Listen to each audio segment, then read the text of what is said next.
Hello and good day, folks. Your friend Steve Charlton here with yet another important update into what the heck is going on out there. As you may think that you already have your recessionary watch covered, but there is a little known indicator that you're probably unaware of, and it's already flashing red and has been for some time.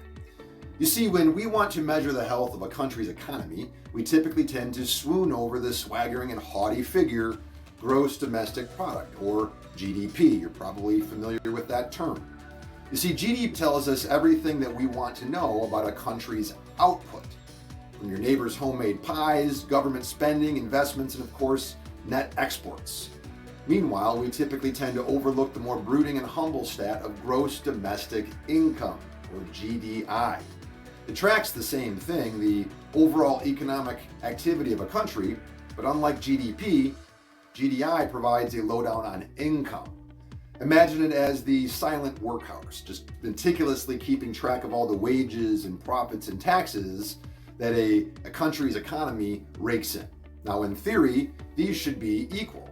After all, every dollar spent goes into someone else's hands, right?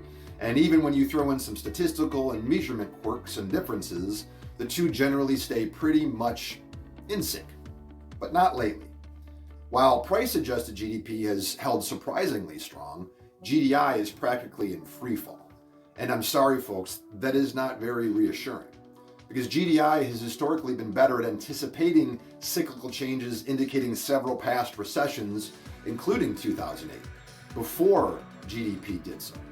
That's why many economic experts, including those tasked with the setting of the official recessionary timelines, prefer to check the average of both indicators.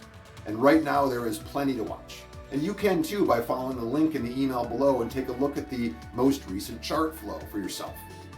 GDI has fallen so far that it's pulled the average of two measures into 2 consecutive quarters of shrinkage, suggesting that we are already in a recession.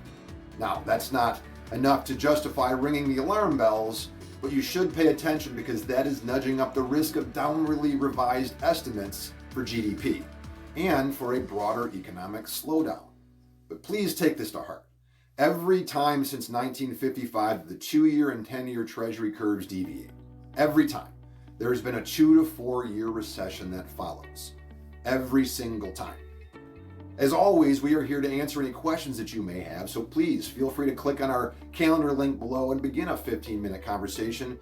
Verify for yourself that your portfolio is currently allocated properly to handle a recessionary bear market of 5 to 15 years, while taking distributions. After all, the average length of a bear market in this country's history is approximately 16.3 years. The last one you remember was 13 years. From 2000 to 2013, we earned 0% for 13 years. Are you okay with that as you step into the distribution and preservation phase of retirement? Most of those that we speak with daily are not okay with that, and they want to be properly prepared before volatility takes more of their years of working and saving and sacrificing. Remember, you have never been the age that you are today in a recessionary bear market. The last time you were still working and rehabbing your account values with your own contributions and match. That is probably no longer the case for many of you. So empower yourself. Take and maintain control of your portfolio before the market does that for you. Have an incredible week, folks, and thank you again for plugging in and allowing us to serve as another voice of reason for you, especially in these very unsettling times. God bless and have a great week.